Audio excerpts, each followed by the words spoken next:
Hi, welcome back to My Perspective. I'm your host, Shelby, and today we're going to be talking all about the follicular phase. If you don't know what the follicular phase is, it's the second phase in your cycle as a woman.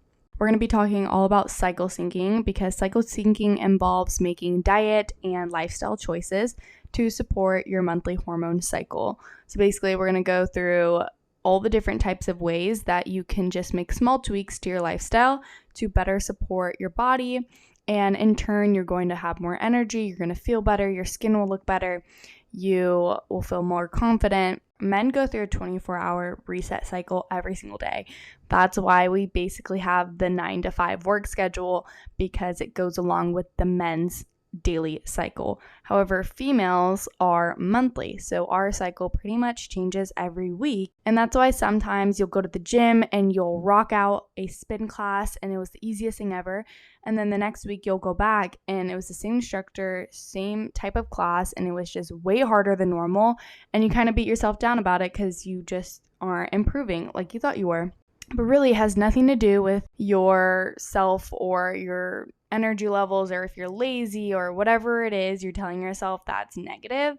It has nothing to do with that. It's actually your hormones, which you can do small little things to support yourself so you feel better and you actually know what is going on, and you're not just leading the blind with blind. But before we get into all that, let's talk about our daily segments.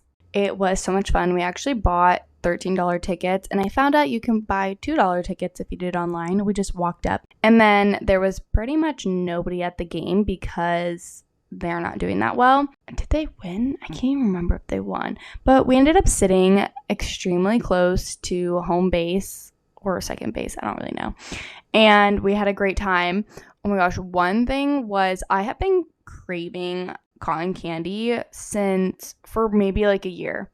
Not actually craving it, like I need to go to the grocery store and go get cotton candy, but I think I really wanted cotton candy somewhere, and I was with my aunt and she told me no. And then anytime I've been somewhere with cotton candy, like when you go to a baseball game or Disneyland or something, I always want it, and so far I've never wanted to pay for it. And they had cotton candy, and I was like, oh my god, yes, I want it, and Max bought it for me. That was the most disgusting thing I've ever put in my mouth.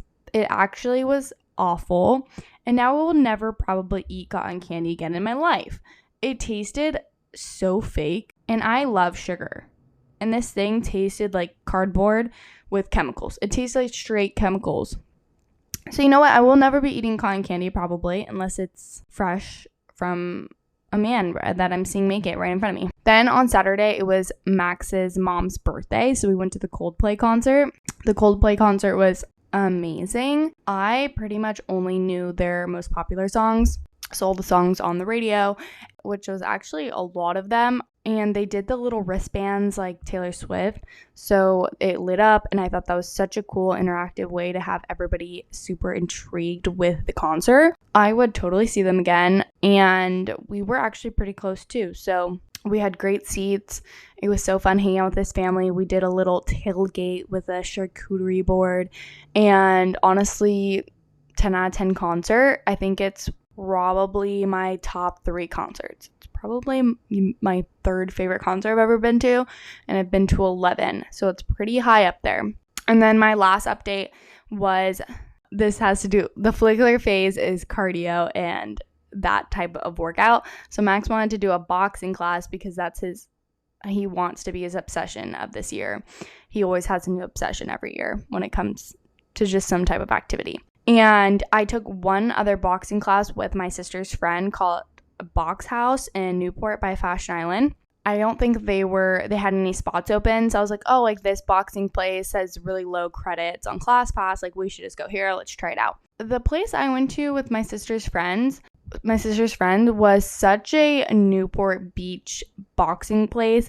It was modernized. It was white. It was all aesthetic. It was all hot moms working out. And then we go to this place. Max and I walk in there and we're like, what the hell did we just do? For instance, both of us have never really boxed. I've taken one class.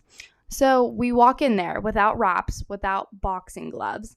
And this place is not a workout class, basically. It's pretty much real fighters, not fighters, but people who actually box. They call themselves the Mexican style of boxing. And the instructor did not understand him the entire class.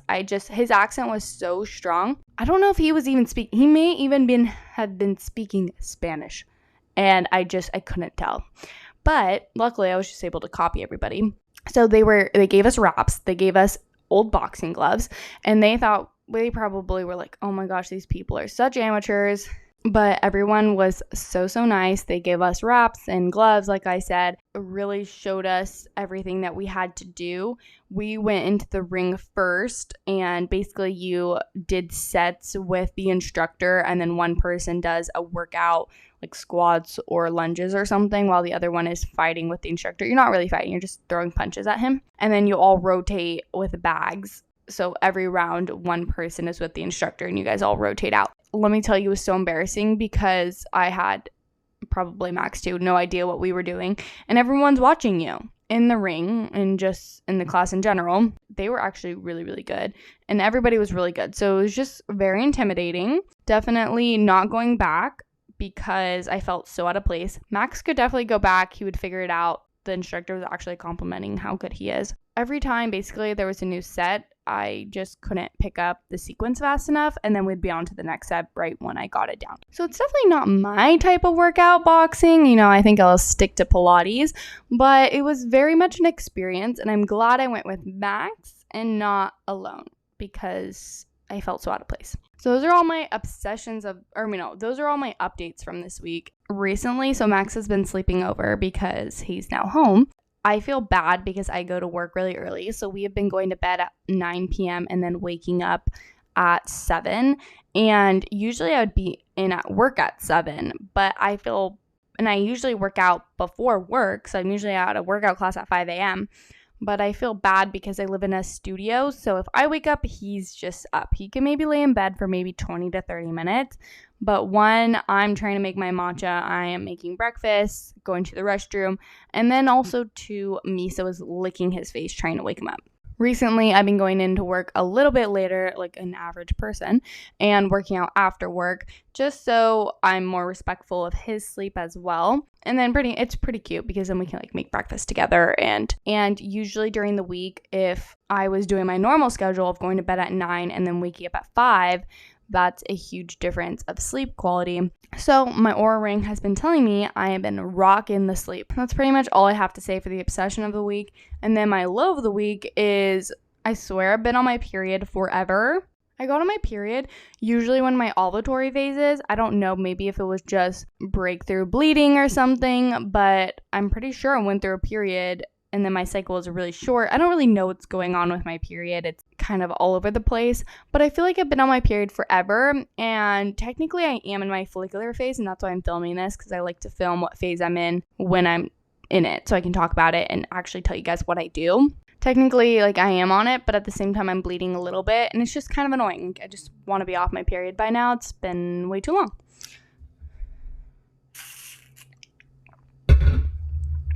Alrighty, let's just get into today's episode all about the follicular phase.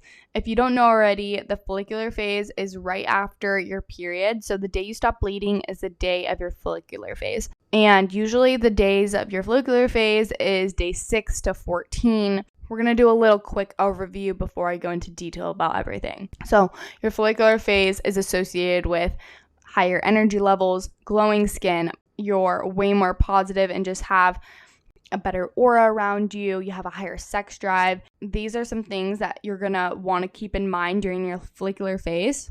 Is you want to be a little bit more social.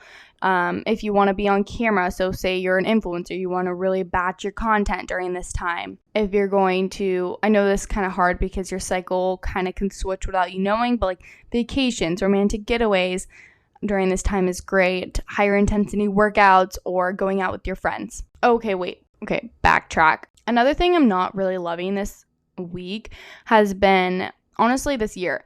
I really wanted to prioritize my social media this year, and I swear I'm shadow banned or something on TikTok. I cannot get out of the 200 to 1,000 views per video. It's actually ridiculous. I have less followers than I did a year ago. How is that even possible? I don't really know. The premise of my TikTok and my Instagram and my YouTube is all to funnel to this podcast. I only care about this podcast. Everything else is only a way for me to get more listeners, because it's really hard for people to find your podcast without other social media telling them you have one. Please, please, please, if you like the show, if you listen to other episodes I have, rate the show. The best way for people to find my podcast is word of mouth, posting on social media. I'm doing my best at posting it on other platforms, but like I said, I am stuck in that 200 view algorithm, which it was so cute. Last night, Max was like, okay, let's help you get more views on social media and get people to your podcast. Let's watch some videos on how to make this happen. And so we watched a ton of videos on just social media marketing, which I know, and this is kind of hilarious, but at the same time, really sad. So today, I was using all the strategies to post a video that all these people were telling me to do. And I did it, and I got 6 views. In an hour, I got 6 views. That is worse than doing what I already currently do without even trying. So with trying and doing all these tips and strategies, I got 6 views. I took it down because I was so defeated. But I was like, how does that even happen? Actually how? Going back, a little bit of an overview is we're going to talk about focus, energy, people, and hormones. We're going to go over pretty much everything when it comes to the follicular phase, so you have a step-by-step guide on what to do, changes you can make. You can reevaluate what you currently do during this phase. Maybe you don't do anything. Maybe you just go to spin class every single day of the month, or you hang out with your friends every single day, and you're just kind of confused why some days you have more energy or you want to do something, and then some days you just don't. And here is your answer, because the follicular phase is going to be probably one of your better phases, to be honest. I like this phase a lot. Let's go into more of the science. I don't even want to say science because I'm not a scientist, but let's go into the hormone aspect, because there's a lot of hormone changes, and mainly to do with estrogen. Your estrogen levels will gradually rise during this phase, and to remind you, it's day 6 to about 14 in your cycle. Everybody's a little bit different, and I use my Oura ring to track my cycle. It will tell me exactly what phase I'm in, but before I got my Oura ring, I used the Flow app, or there's the app 28, or you can do ovulatory strips, so you know when you're ovulating, and then the day you stop bleeding on your period to the day you're ovulating would be your follicular phase. If your cycle is very consistent, they will be pretty much the same days every month, and that's a lot easier to track. But I also want to remind you, if you're taking hormonal birth control, you can't really cycle sync, because you're actually supplementing your body with the hormones the same dosage every month, and then your body actually will stop producing that hormone because you're already giving it synthetically. So this is really for the people who want to come off birth control and learn more about it, or you're not on anything, or you have the copper IUD, you have something that you're not supplementing yourself with hormones. I wish my doctor told me about all the different options of non-hormonal birth control options, or just ways to basically not get pregnant. I know that birth control is there for some people, and it is there literally to prevent birth, or if you have a health condition and you for XYZ. I understand that. I'm just saying for the people who just got on it because they don't want acne, or got on it, they just didn't do the research because you're young, and that's the first thing doctors do is give you hormones. And I've had doctors tell me that the hormones are good for me. When I tell them I have X, Y, and Z problem, and they're still like, no, it's fine. You should take it. This podcast is for you if you are looking for an alternative route to feeling your best. Maybe birth control hasn't worked for you, or whatever it is, this is another option for you. And I want you to know that, because you are your best advocate. Everybody else always wants to go the easy route. So let's just make ourselves feel better. Still talking about estrogen. When your estrogen levels rise, it actually will trigger the release of the luteinizing hormone, which is also considered LH, from the pituitary gland. Now going into the luteinizing hormone, LH is another really crucial hormone during this phase. What's kind of crazy to me is that all these hormones really change throughout our phase, and it makes sense why we feel different. If we felt the exact same and all these changes were happening in our body, it'd be kind of crazy. Around the middle of your follicular phase, there will be a surge of the LH hormone, and this is actually will trigger your ovulation and the release of the egg from the ovarian follicles, of the follicles in the ovaries. So early in the follicular phase, FSH levels will rise to help several follicles develop. Pretty much both of these are just very important to your ovulation period. So pretty much the main hormones are estrogen, luteinizing hormone, and the FSH hormone, or the FSH. So both of those play a huge role in the follicular phase, and they pretty much all rise, I'm pretty sure. And it all will then stimulate the ovulatory phase. But that's a little bit about the hormones. I'm not a doctor, not a scientist, so that's just about what I've picked up from over the years. Okay, but when it comes to work and people and just your productivity, this is really your time to create, brainstorm, start new projects. Okay, this is kind of crazy because last night was when Max and I were trying to make a game plan for me on how I'm going to really boost my social media and just get creative again.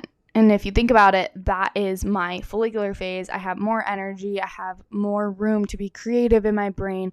I want to start new projects. I didn't even realize that till right now. You want to initiate projects. So use your creativity and your motivation in this phase to start new projects, set personal or professional goals. In your menstrual phase and your luteal phase, sometimes you're really tired and you don't really want to get things done anymore. So now this is your time to do all of those things. Do everything that you maybe forgot to do, or you have a goal on your New Year's resolution, or I make monthly goals sometimes. So this is just your time to go get at it, be creative, start something you've always wanted to start.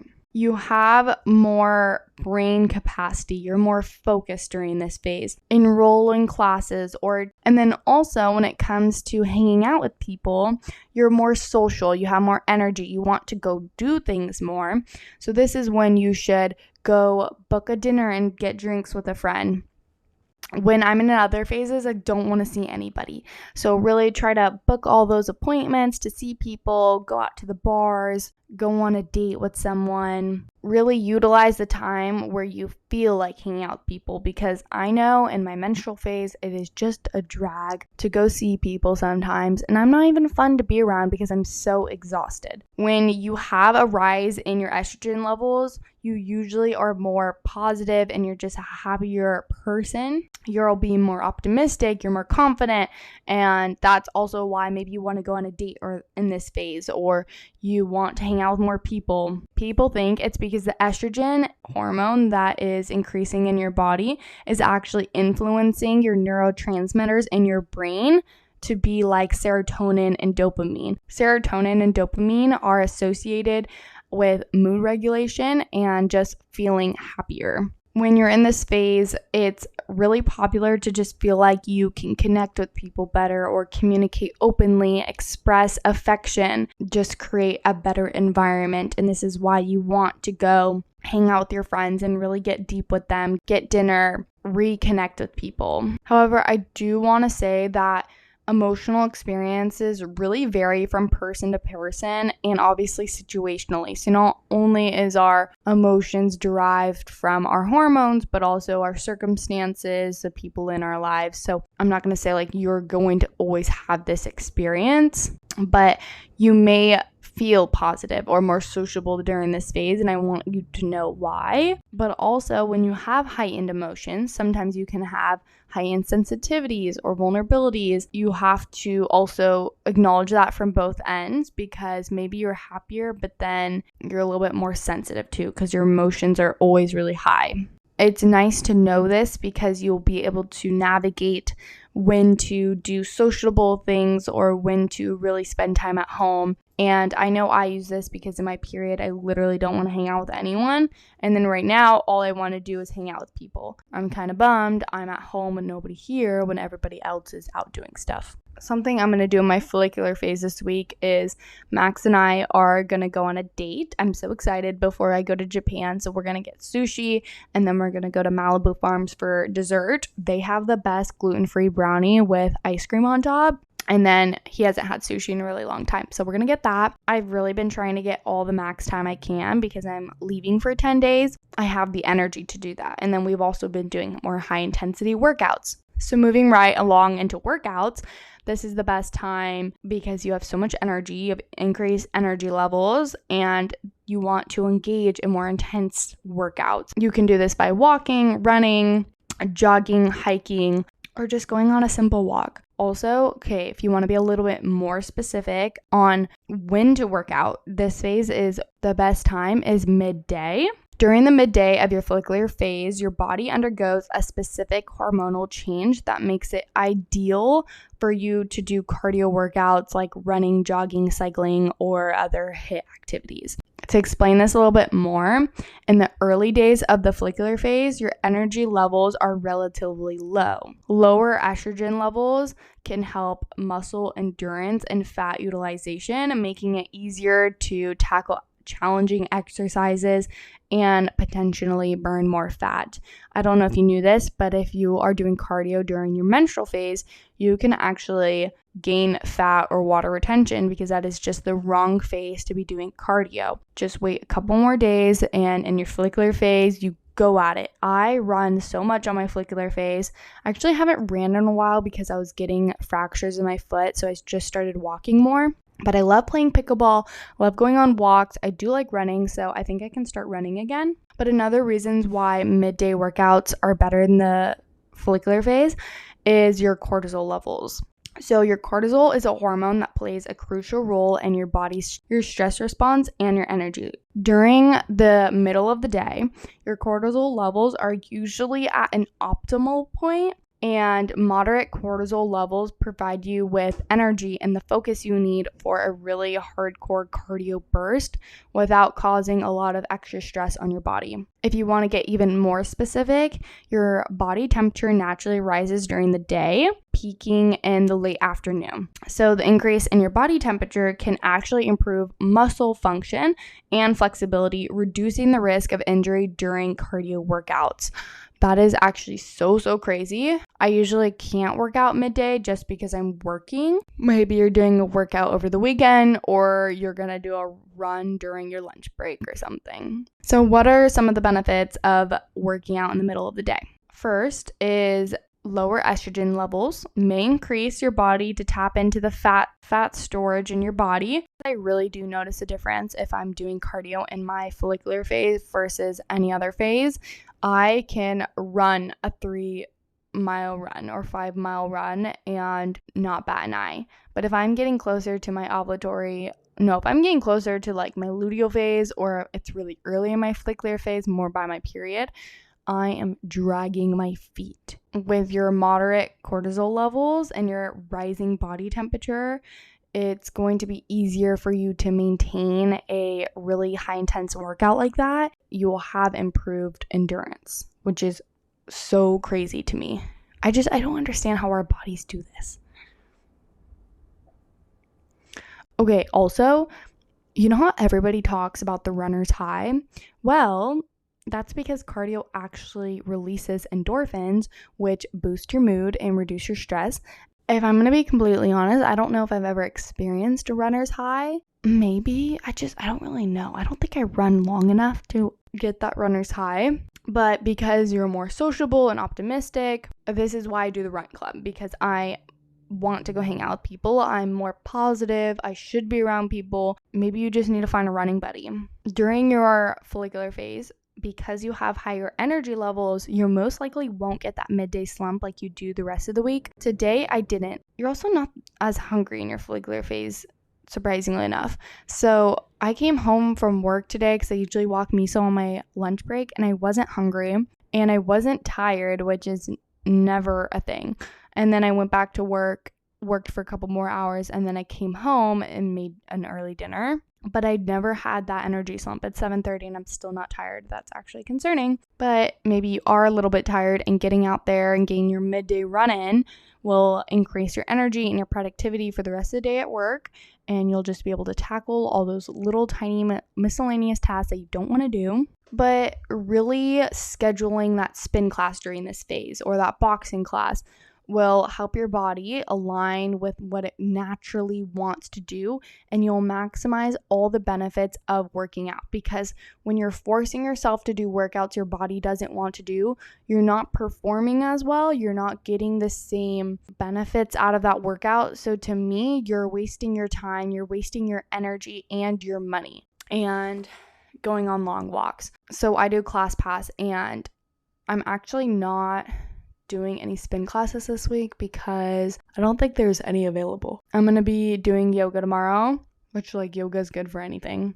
And then I maybe will go on a run, or just I've been going on a lot of walks. Now we're going to go into nutrition, because nutrition is one of the greatest ways of cycle syncing. I love cycle syncing my nutrition because I have a list on my phone, and I go to the grocery store and I pick out veggies, fruits, and protein, all based off my cycle. And this is really great for me because usually I'd go to the grocery store and I'd buy the exact same thing. I'd cook the exact same thing every single week. And having a framework of different types of foods I should eat really helped me diversify what I'm going to eat and make myself branch out. You really want to incorporate nutrient-rich foods, fruits, vegetables, lean meat, proteins, healthy fats. But we're going to go into a little bit more detail about this phase. First off, green vegetables, because they're really rich in vitamins, and you need that. If you're going to take a supplement, I would recommend vitamin E, but I'm pretty sure you can also find those in almonds. These are nutrients I think you should pay attention to, but you can also go to Pinterest and it'll give you a whole shopping list. Starting off strong, folate and folic acid. You want to eat foods that have both of these. So leafy greens like spinach and kale, citrus fruits, avocados, and beans. Then you want to find foods that are high in iron. This is really good for healthy blood flow, and you lose a lot of iron in your menstrual phase. So it's really good to replenish that in your follicular phase and in your menstrual phase. So good sources of iron, red meat, and you want to make sure that it's grass-fed, grass-finished, organic, and then poultry, fish, beans, lentils, tofu if you're vegan. And also it's really great to pair these foods with foods high in vitamin C, so like oranges, strawberries, because you want it to really absorb all your iron. Next is omega-3s, found in fatty fish like salmon and flax seeds and walnuts, and this can help you regulate hormones and support reproductive health. And they can also reduce inflammation and improve your egg quality if maybe you want to get pregnant. Thirdly is vitamin D. Sunlight is obviously a natural source of vitamin D, but so many people are deficient in vitamin D, so highly recommend getting a supplement if you can't find one. But you can also get it from dairy. I've been loving raw dairy. I've been getting raw dairy from Sprouts, and then I also have been getting raw heavy cream and cheese. You can also get vitamin D, I think, from plant-based milks, fatty fish, and egg yolks.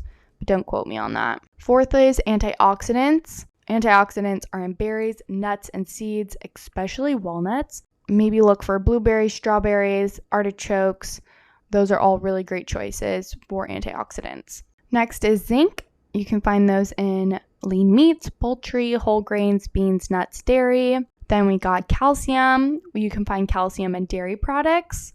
Leafy greens, tofu, plant-based milks are all really great sources of calcium. Calciums are really important for muscle function and hormone regulation. You really want to emphasize your protein intake in this phase because it has amino acids, which is really important for your hormone balance. For complex carbs, whole grains like brown rice, quinoa, oat generally will release energy slowly, helping maintain stable blood sugar levels and hormone balance. Lastly, I want you to be mindful of caffeine and alcohol intake.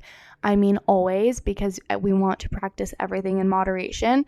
But if you're really struggling with hormone balance, maybe you want to cut back a little bit so your body is just detoxing from everything clearly and can really focus on balancing your hormones versus excreting toxins from your body. I want to sum up all the key takeaways from this episode. First, it's important to be tracking your menstrual cycle to be aware of every phase you're in. And you can do that with free apps, the Oura Ring, test strips, a lot of different ways you can do that. I talked more about that in my previous episode of the luteal phase. The follicular phase is the best time to plan events, hang out with people. You can really support your hormones in this phase with lifestyle changes such as eating well, exercising daily, and managing your stress. I promise you that living in harmony with your body and your hormones is not as scary as it sounds, and there are so many benefits, so I wouldn't stray away if you think it's really complicating. If I were to start balancing my hormones today, I would probably start with exercise. I think that is what I started with. So I would look at what phase you are in your cycle, and then I would do the workouts based on that. And then once you really got the workouts done, maybe you've done the workouts for 2 or 3 months, then I would incorporate maybe planning what you eat around your phase. And this is actually super exciting because you can try different recipes. You'll challenge yourself to order more things when you go out to restaurants or buy more things at the grocery store that you're not used to.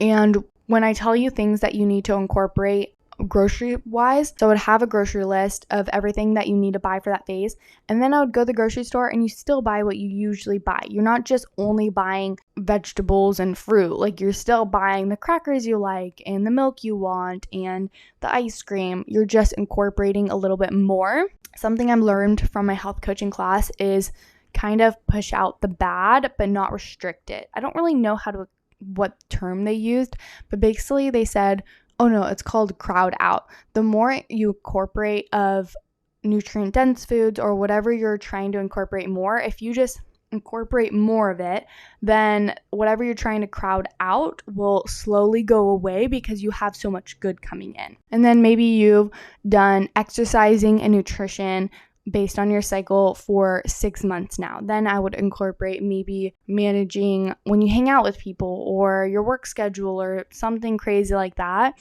Or you want to try the seed cycling. So once you really got one thing down, then you can slowly incorporate another thing. Personally, I really do my exercise the most, and then I do my nutrition, and then the rest of like the social stuff, I pretty much just do based on how I feel. I don't force myself to do anything, but I'm also not looking at a piece of paper and it's like, okay, I can only hang out with this person from this day to this day, and if I can't hang out with them, then I'm just not gonna hang out with them.